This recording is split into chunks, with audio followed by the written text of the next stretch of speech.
Ladies and gentlemen, welcome back to the Parrot Press. Welcome back to the Parrot Press.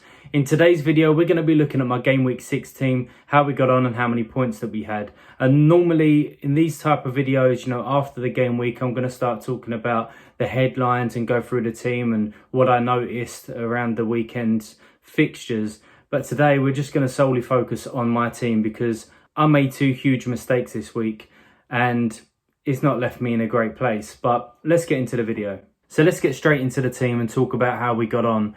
Foster was in goal for me and I've got Sanchez to play tonight. Not that he's going to add any points to my side because obviously Foster started. He had the one bonus point for the saves, the amount of saves that he had. I made this switch late in the day. So I posted on Twitter, follow me at the Parrot Press, by the way, if you don't follow me. And I posted and I said, we locked down this week. I posted at about 11 a.m. and said, this is it. But then about 5 minutes after that, I made the change from Sanchez to Foster because Foster was at home to Newcastle. Whether that's going to come back to bite me, I'm not too sure. But I was expecting a clean sheet, to be quite honest. But it isn't the end of the world. Even if Sanchez clean sheets, all right, I've lost 3 points. But with Foster playing at home and Watford looking okay defensively, I thought I'd throw him in there. But moving on to Luke Shaw. Luke Shaw has frustrated me all season, and I've said in countless videos, he's due a haul, stats look good, he's got cross into the box, touches in the final third and all of that. But my patience is wearing thin with him. Week in, week out, he's just not delivering, and he went off injured. So he got booked and then went off injured about 10 minutes after that as well. So he is a yellow flag at the moment. I'm not too sure the extent of the injury. I'm not too sure how long he's going to be out, but he might be leaving the side, to be quite honest. I might be going all out Chelsea. I'm not too sure yet. I'll talk about at the end about some of the transfers that I'm thinking about. He's just underwhelming. And at I think he's 5.5, 5.6 maybe, 5.5. He's just not delivering, and you've got other defenders there that are. Cancelo, I know he's 0.5 above, but he's just racking in points. You've got Alonso that's obviously been great in previous weeks. You've got other defenders that are up there with the likes of Rudiger. I mean, even Pinnock for Brentford. I know he scored the weekend, but he's got many more points than Shaw. You've got Cash, you've got Van Dijk, you've got Janssen, you've got Laporte, you've got Mings, Reguilon, Duffy, the list goes on. And I was expecting a lot more out of the first 5 game weeks from Luke Shaw. So he is definitely on the list of leaving the side. Moving on to Trent, I mean, who saw that coming with the Liverpool-Brentford game? Unbelievable game of football, 3-3 it finished, and Trent wasn't involved with anything, which was quite surprising considering the form that he had previous to last week when he was obviously out. But he's not leaving my side for the next few weeks. It was just disappointing that he wasn't involved in any of the goals. Liverpool scoring 3 goals. You expect him to be involved at least one of them, but he wasn't. No clean sheet, obviously. Let's move on to the next game week with him. Marcel turned up. Clean sheet, can't ask more from a defender. It's the same as, an attacker scoring a goal with 6 points on the board there. I still like Wolves' fixture run. I'd rather have Semedo, but I haven't. I've got Marcel with the cheaper option there. Maybe he's worth upgrading. I'm not too sure, but for the time being, he's going to stick in the side. But then we come on to Reece James. This is another problem in my side. He started the game against Manchester City, which was great because I put him in my starting lineup. And then he goes off injured in the first half. So my 2 premium fullbacks, being Shaw and James, both started great, but they both went off injured in the first half, and Luke Shaw, as I said, got the booking. So not a good start really from my back 5. I mean, what's that? 11 points between them all. Not ideal at all. And Reece James is another one that I'm getting increasingly frustrated with because I brought him in on the wild card, expecting that he was going to start, expecting Lukaku to be firing off of his crosses. He didn't start 1 game week. He was obviously suspended for another one. He's went off injured this time. So I think I've got major problems with my defence, especially them being at the higher price point. I think I need to get them out. We'll start with a good with my midfield. Obviously, Salah popped up with another goal, which is good. 7 points in there. Salah again. 9 points. I brought him in last week as well, so that's a good return on 2 game weeks. I did mention that he was going to do well, and I'm thankful that he has done well, and he scored another 9 points this game week. And then we've got Damari Gray in there as well, getting the 6 points. So I think he had the assist in the game, which was decent. I was probably expecting a little bit more from him against Norwich, but Townsend would seem to be the one, obviously, to take the penalty. I don't think Townsend's missed in his last 6 or something like that, but that might be worth a good swap as well. Townsend's on set pieces. He looks like he's getting more involved now with Dominic Calvert-Lewin and Richarlison coming back, and his crosses into the box. They can get on to the end of those. I'm not too sure when they're back. I think it's about 2 weeks' time. But maybe Townsend the way to go over Gray. Gray's stats hasn't been great, even though he scored in the first 3 game weeks. In terms of shots in the box, etc., they've not been too good. So maybe Townsend is the way to go there. But let's get on to my transfer. Let's get on to the issue that I had this week. So I took out Rafinha and I brought in Souček.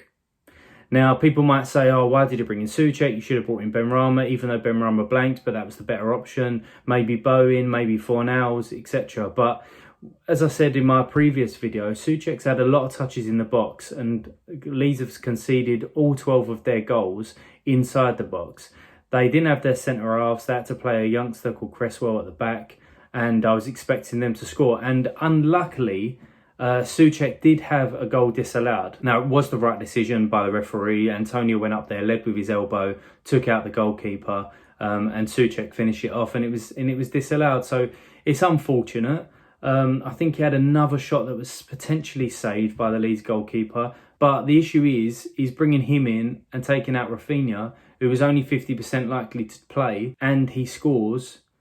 It's not ideal. You know, I missed out on 6 points again from trying to be maybe a bit too smart. I could have left the transfer, and then I would have had 2 free transfers this week to sort out James and Shaw, maybe bringing in Rudiger and Alonso. But now I've only got that 1 transfer, so I'm probably going to have to take a hit if they are both injured, because my bench is not good. So was it the right decision? No. Was it a decision that I was actually happy with after the deadline passed? It was. I wasn't afraid of it. I think that West Ham's defence is pretty solid, so I didn't see Leeds scoring. But again, 6 points down, a big issue. I think that's 3 weeks in a row now where I've made a transfer and it's come back to bite me. But we move on to next week. They've got Brentford. He could pop up with a goal there. That's just what I've got to wait for. He's not on my transfer list because we've got the problem of Shaw and James to sort out as well. And moving on to the forwards, another big mistake is I captained Ronaldo. So it was always between Ronaldo and Salah, as I said in my previous video. I went with Ronaldo because of the home fixture, but then really I should have just looked at it and thought, I say all the time, Salah scores when he wants, he does what he wants, he assists, he's always part of it, he plays 90 minutes, etc, etc. It's Liverpool, they score goals, and yeah, I still went with Ronaldo for the home fixture, even though I think that Aston Villa at the back are quite solid, they've got a great goalkeeper. So it was a 50-50. It went the wrong way for me this week and I missed out on a lot of points, which is not great. So 2 big mistakes this week was the transfer out and the captain pick. But you can't get it right every time. You know, I'm not going to get too down in the dumps with it. We move on to next week and I'm sure we're going to have many weeks like this. And just to say a final note on Lukaku there, he blanked against Manchester City, hardly had sort of any touch really. But with Lukaku, it's the same as Salah, he can score when he wants. It doesn't faze me that he's playing Manchester City. It doesn't faze me that he was, you know, if he's going to be playing a really good defensive line, I do think that he can pop up with goals. And with Chelsea's fixtures now moving on, I think he's already went up by 0.1 as well, because people want to jump on his Chelsea fixtures and they probably went from Ronaldo to Lukaku, put some money in the bank for them. But I've still got the 2 big hitters up top and they're probably going to stay on my side for a couple of weeks. So let's talk about potentially what I'm thinking about doing. So as I said there, we've got Luke Shaw and we've got Reece James that are big problems for me. Reece James to Alonso. Alonso's went up 0.1 again overnight. I think that's set in stone for me. I just need to see how the Champions League fixtures go this week. And Luke Shaw, what to do with him. Now, who have they got next? Let's have a quick look. They've got Everton next. And then they've got Leicester. And then Liverpool. And then Tottenham. And then Manchester City. So I can see them conceding in probably 4 of those out of the 5. So I think he's a player that needs to go. Who to get in? I've got 1.2 in the bank. So I think I might double up on Chelsea defence with Chelsea's fixture run. Now that's probably going to be Alonso and Rudiger, maybe. Or I hold and hope that Shaw plays this week and then go from James to Alonso, because James looked like he maybe tweaked a tendon or a ligament there, the way that it was done with Grealish coming in behind him and almost taking him out, really. So they're the two problems that I've got in defence. And because I've got to sort those out, I can't really make transfers elsewhere. I wish I had my wild card, to be quite honest, because I would take out Souček, Gray, Shaw, James, potentially Marcel for Semedo. I would sort my bench out. I would take out Gilmore. I'd put Sissoko in probably. Tsimikas would be out, and I'd either have Livramento or Duffy. So I've got a few issues, but I'm going to obviously have to see how it goes in the next game week. And I haven't got the worst team. You know, looking through that side, it's still very strong. It's just that it was a bit of a bad game week. 41 points, obviously, finishing on. The average at the moment is 38, but I know that people have got Duffy and Sanchez to play tonight as well. So I'm expecting a bigger fall in the overall ranking. So I had that red arrow. But yeah, it's just annoying when you have them two decisions there that go totally against you. You know, if I would have left Rafinha in, obviously it would have been a better game week, and then you can sort of deal with the captaincy choice. But then to your transfer to flop, your captaincy pick to flop, your two premium defenders to come off injured, it's just one of those. We move on to the next week and hopefully we have a better game week, right? But that's it for game week 6. We move on to game week 7, hopefully get a better game week. If you like this video, hit that like button, hit that subscribe button if you're new around here, and leave a comment down below as to whether you got that green arrow, that red arrow, how many points you got, any transfer decisions that you made that totally went wrong. And I'll see you next time. Take care.